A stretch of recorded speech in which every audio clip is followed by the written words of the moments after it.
Shalom Vrahá, paz e bênção. Pastor Valdécio Batista aqui mais uma vez, trazendo uma palavra de Deus para o seu coração, empoderando a sua alma e fazendo com que você deposite plenamente a sua confiança em Cristo Jesus, para que através dele Deus possa te abençoar. É claro que eu tenho uma palavra de Deus para o teu coração. E para que isso aconteça, para que o seu coração seja alcançado, é necessário que a palavra de Deus ao ser enviada passe pelo filtro da minha alma, do meu ser, das experiências que eu vivi, que eu estou vivendo, para que através dessa palavra falar comigo, eu possa ser usado como canal, como veículo de Deus para abençoar a sua vida. Porque o filtro da minha alma vai, de uma certa forma, se identificar com a sua alma, com a sua dor, e Deus estará se ministrando conforto, segurança, trazendo fortaleza e levantando a sua cabeça para que você possa continuar avançando, ok? A minha leitura hoje, querido, fugindo um pouquinho do padrão do Salmos 23, eu quero ler uns textos da carta de Tiago, no capítulo 1. E desde já convido a você, se não é inscrito, a se inscrever no nosso canal, a deixar o seu like, a compartilhar e acionar o sino de notificações. Ok? Vamos nós? O texto diz assim: Bem-aventurado o varão que sofre a tentação, porque quando for provado, receberá a coroa da vida, a qual o Eterno tem prometido aos que o amam. Baseado nisso que eu vou ler daqui a pouco, dando continuidade ao verso 13, já que li o verso 12 do capítulo 1, eu quero pedir a você, se porventura você achar entediante o início das minhas mensagens, use o cursor e vai assim adiantando, porque Deus vai falar com você em algum momento. Então é importante que você assista o vídeo todo, ok? Para que você possa compreender a mensagem e ser abençoada.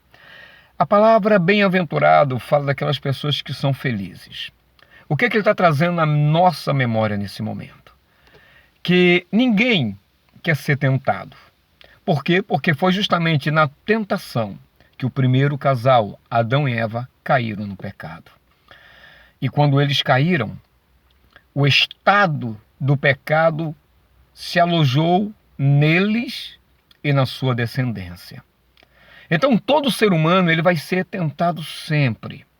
Claro que existem algumas observações entre a transgressão da lei e o pecado, que eu não vou entrar aqui em detalhes, mas se você quiser, deixe um comentário, entre em contato conosco para que nós possamos preparar essa mensagem entre a diferença entre transgredir e pecado, tá bom? Porque o pecado se alojou por causa da transgressão. É só para deixar uma pitadinha. Então, dentro dessa observação, Adão e Eva pecaram, eles pecaram. E por conta do seu pecado, por conta da sua transgressão, o pecado tornou-se um estado permanente, inerente no homem, e por consequência do pecado, a morte tomou então uma proporção gigantesca sobre todos os seres humanos. Então, o Tiago está dizendo, olha, bem-aventurado é o varão, é o homem, a pessoa, é a família que sofre a tentação, que passa pela tentação, que resiste à tentação, que passa de cabeça erguida pela tentação, que não cede, mas que bate de frente. Quando a tentação manda ele para a direita, ele vai para a esquerda. Quando a tentação lhe orienta a fazer algo que é contrário à vontade soberana de Deus, ele prefere realizar a vontade soberana de Deus, mesmo que para obedecer ao Eterno, ele sofra danos. Ele perca, a priori, alguma coisa, alguma situação. Mesmo que ele não seja bem visto pela sociedade que o cerca, que acaba o incentivando a cair na tentação, Tiago está dizendo que feliz é aquele que sofre a tentação. Por quê? Porque quando for provado, quando passar pela provação, quando vencer esses obstáculos, como quando a pessoa vence o adultério, quando a pessoa vence a fornicação, o roubo, o assassinato, ou qualquer outra coisa que fere o coração divino, fazendo com que essas transgressões aproximem a pessoa gradativamente, mais rapidamente da morte, mas quando a pessoa resiste, quando a pessoa passa pelo crivo da aprovação, ele é aprovado. For provado, receberá a coroa da vida, a qual o Senhor tem prometido aos que o amam. Olha que coisa interessante. Quando Deus estava, no caso lá na criação do primeiro casal, e ele deu uma ordem dizendo: não coma desse fruto. Naquele momento que ele deixou um mandamento para Adão e Eva, eles estavam provando o amor daquele casal por ele. Ou seja, se aquele casal continuasse obedecendo a ordem do Senhor, eles estariam mostrando quanto amavam ao Eterno. Jesus disse isso: aqueles que têm os meus mandamentos e os obedecem, este é o que me ama. E aquele que me ama será amado por meu Pai, e eu me manifestarei a ele. Isso está no Evangelho de João, capítulo 14 ou 15, 21. João 15, 21, se eu não estou equivocado. Então, quando ele disse: não coma desse fruto proibido, ele estava provando o amor daquele casal. E quando eles obedecem à voz da serpente, eles transferem o amor que eles deveriam ter por Deus para a serpente. Eles preferem amar o pecado do que amar a verdade. Eles preferem agora viver na escuridão, naquele momento de escolha, a viver na luz do amor soberano do Deus Todo-Poderoso, Criador dos céus e da terra. Por isso que Tiago diz: receberá a coroa da vida, que Deus, o qual o Senhor tem prometido aos que o amam. Quando Adão e Eva comeu do fruto proibido, a morte entrou. Agora é necessário que cada crente, que cada salvo, passe pelo crivo da provação, da tentação, para poder receber a coroa da vida. Da mesma forma que Adão e Eva fora tentado para comer do fruto proibido, e cedendo à tentação, a morte entrou.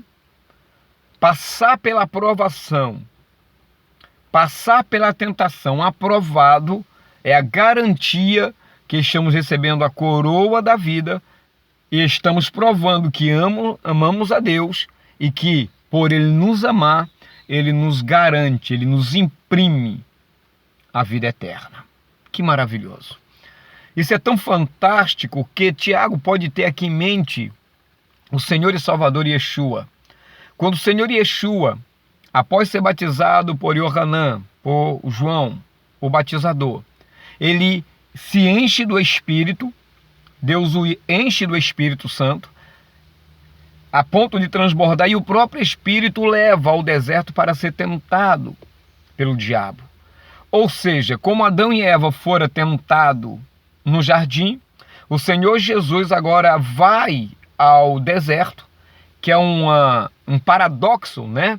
Do jardim com o deserto. Jardim, lugar de delícia, e deserto passou a ser denominado lugar de provação, lugar de tentação.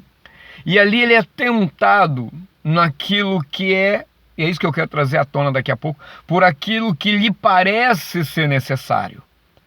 E Jesus vence, ele passa pelo crivo da tentação, ele derrota Satanás naquele momento, e a partir daquele momento a vida eterna passa a todos aqueles que recebem Cristo como seu Senhor, que voltam para Deus como seu Salvador, e a partir daí passam a desfrutar da vida abundante, de uma qualidade de vida eterna gradativamente. E é mais ou menos assim: Adão e Eva pecaram, e através do pecado entrou a morte. Então, gradativamente, milésimo de segundo a milésimo de segundo, minuto a minuto, hora a hora, dia a dia, semana a semana, mês a mês, ano a ano, o homem vai se aproximando da morte.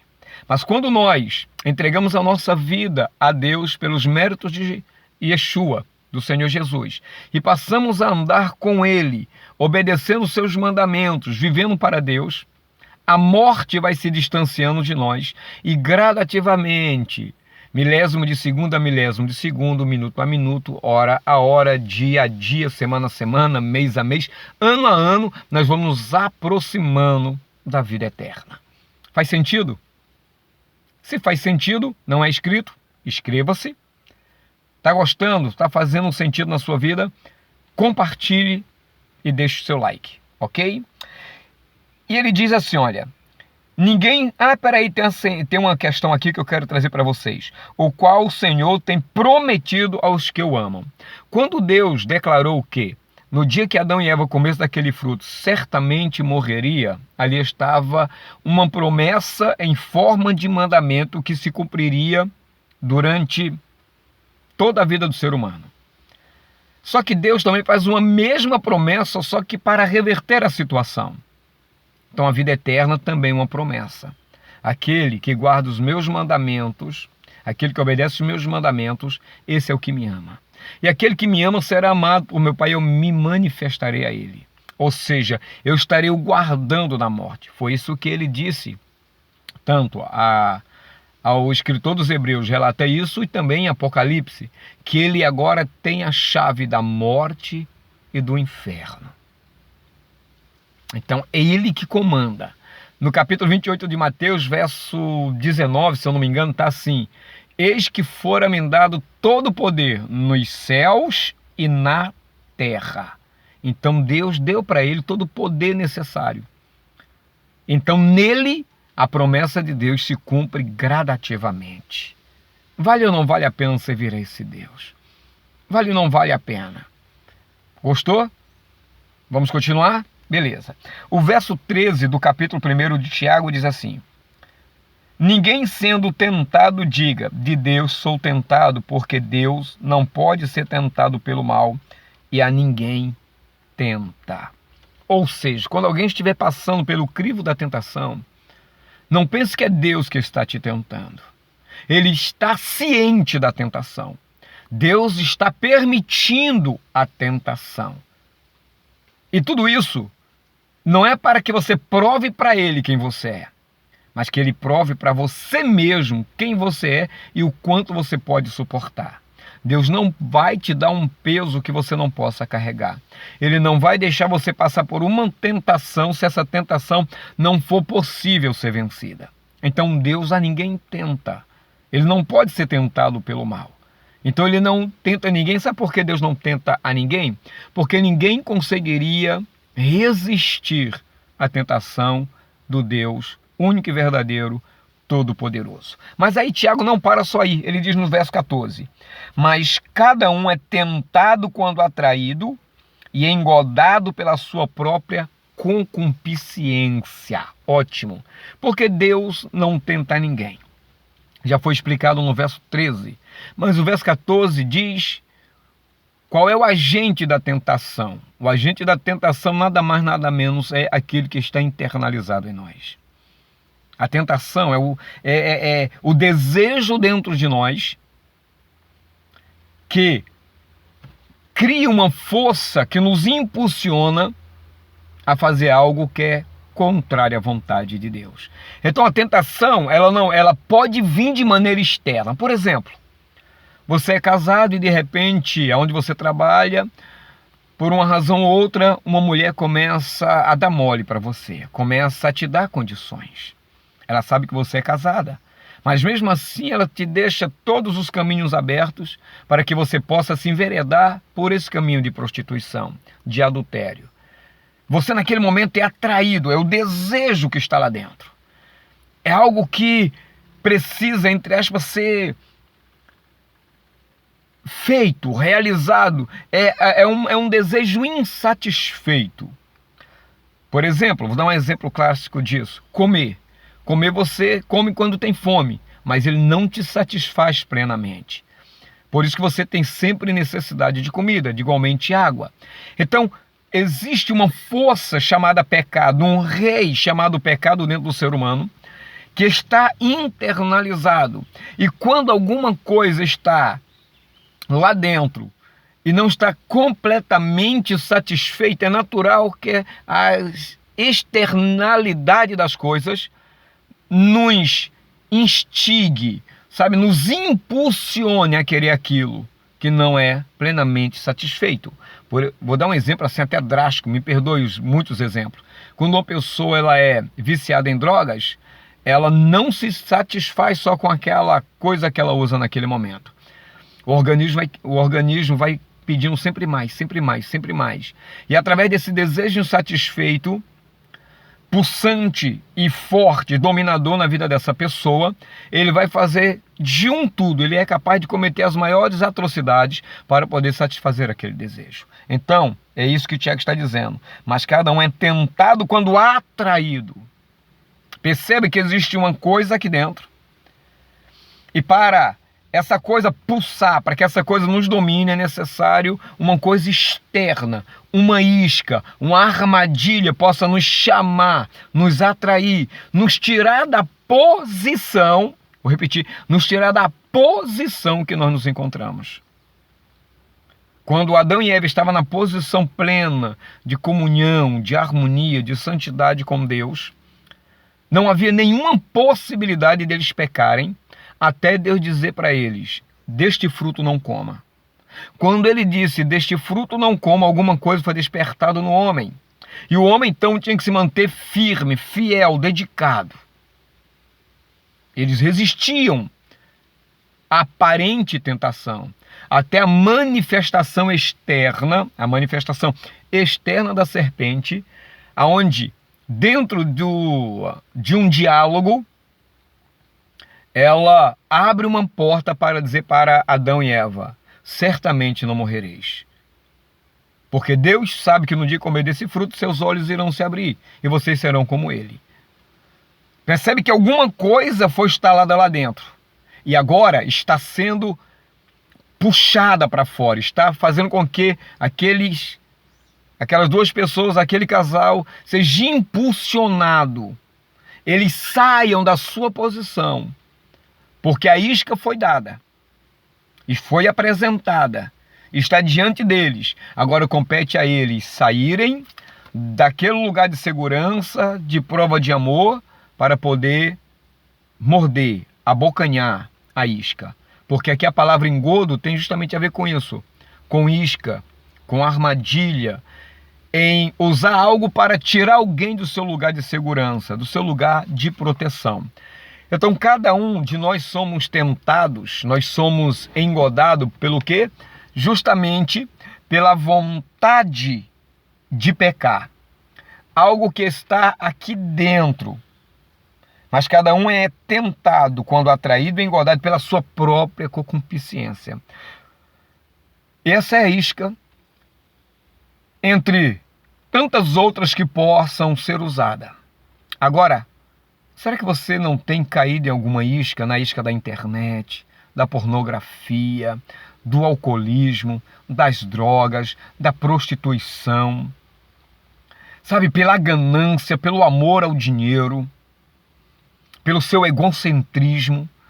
Então existe uma gama de coisas dentro de nós que nos impulsiona, que nos domina, caso nós não tenhamos a Ruach HaKodesh, o Espírito Santo dentro de nós, para nos dar condições de resistir e não ceder ao pecado. Eu vou ler aqui Gálatas capítulo 5, a partir do versículo 19, para você ter uma ideia do que eu estou dizendo. Gálatas capítulo 5, verso 16 em diante diz: digo, porém, andai em espírito, e não cumprireis a concupiscência da carne. Corrupção, concupiscência da carne. A única forma de nós vencermos as tentações é andando em espírito. Porque andando em espírito, depois eu falo mais sobre isso, nós teremos todas as condições necessárias de não satisfazer a vontade da carne. Porque a carne cobiça contra o espírito e o espírito contra a carne. A carne vai tentar nos levar na direção contrária do espírito e o espírito na direção contrária da carne. A carne para desagradar a Deus e o espírito sempre buscando a vontade soberana de Deus. 18. Mas se sois guiado pelo Espírito, não estáis debaixo da lei. Ou seja, quando nós nos convertemos, nós nos tornamos pessoas espirituais. E quando nós nos tornamos pessoas espirituais, a carne é enfraquecida. E se ela é enfraquecida, o Espírito nos dá condições de dominá-la. Então, quando nós estamos obedecendo à vontade de Deus através do Espírito, a lei não pode nos condenar. A lei não pode nos punir. 19. Porque as obras da carne são manifestas, quais são prostituição, impureza, lascívia, idolatria, feitiçarias, inimizades, porfias, emulações, iras, pelejas, dissensões, heresias, invejas, homicídios, bebedices, glutonarias e coisas semelhantes a estas, acerca das quais vos declaro que, já antes vos disse, que os que cometem tais coisas não herdarão o reino dos céus. Então você percebe que esse pecado que existe em todo ser humano, independente dele estar em Cristo ou não, ele ainda está vivo dentro de nós e compete a nós ir mortificando essa força, esse rei, esse dominador que quer nos impulsionar para longe de Deus. Por isso que é importante entender que eu só sou tentado por uma coisa existente aqui dentro, insatisfeita. Porque, por exemplo, se eu não sentisse necessidade de comer, se eu fosse tentado na comida, isso não teria efeito nenhum. Como eu tenho necessidade de ter uma vida de intimidade sexual, então, se eu não tivesse essa necessidade, eu não seria tentado nessa área, porque a tentação não teria por que existir. Por isso que existe a tentação e existe a obediência. Quando eu sou tentado, é porque eu preciso ser obediente à vontade de Deus, rejeitando as tentações. E nós ficamos por aqui. O verso 15 diz: depois, havendo a concupiscência concebida à luz do pecado, e o pecado sendo consumado gera a morte. É isso aí. Aonde há pecado, a proliferação do pecado, onde o pecado está, onde ele se avultua, esse pecado tem o poder de atrair a morte. E aonde há uma grande demanda de pecado, a morte impera com muita facilidade. É por isso que nós vemos aí no tráfico de drogas tantas mortes, porque ali existe um acúmulo de pecado. E onde há um acúmulo de pecado, atrai-se a morte então ali faz a festa. Então onde há muito adultério, aonde há muita cobiça, onde o amor do dinheiro é exacerbado, onde existe um fluxo muito grande de pecado sendo gerado, sabe, ao mesmo tempo, a morte está muito mais próximo dessa pessoa. Então, queridos, eu estou aqui para dizer que, se quando alguém abre o espaço para o pecado e o pecado atrai a morte para essa pessoa, eu quero dizer para você que, quando nós obedecemos ao Eterno, quando nós nos colocamos à mercê da vontade do Eterno, e as tentações estão nos bombardeando de todos os lados, e eu permaneço firme, de pé, sabe, sempre voraz, no sentido de obedecer à vontade de Deus, eu sou feliz, porque eu estou sendo aprovado. Eu estou submetendo cada vez mais a minha carne à vontade do Espírito. E quando a minha carne começa a se sujeitar mais à vontade do Espírito, essas castas de desejos, mesmo que não morra, mas elas vão diminuindo, a minha carne, mesmo que, segundo a tradição teológica, diga que ela não se converta, mas ela vai ficando mais com cheiro do reino celestial. Aquilo que eu faço passa a ter sentido espiritual e começa a rechear os céus, e a minha vida passa a ser um com o reino celestial. A ponto, a nível de exemplo, esqueci o nome, meu Deus, da sombra de Pedro curar, de pedaços de aventais da roupa de Paulo ser levado a algumas pessoas atormentadas, e através da unção, da vida daqueles homens que ficavam impregnados, né, a vida santa ficava impregnado na sua carne, no seu suor, nos seus sapatos, nas suas roupas, porque eles estavam sempre em conexão com os céus. Não é que eles não tinham mais tentações, tinham, mas eles submetiam toda a sua vontade e seu desejo à vontade de Deus. Fez sentido? Falou ao seu coração? Se inscreva, compartilhe e dê o seu like. Não deixe de comentar, porque seu comentário é muito importante, ok? Shalom, vrahá, paz e bênção. Até a próxima. Fui.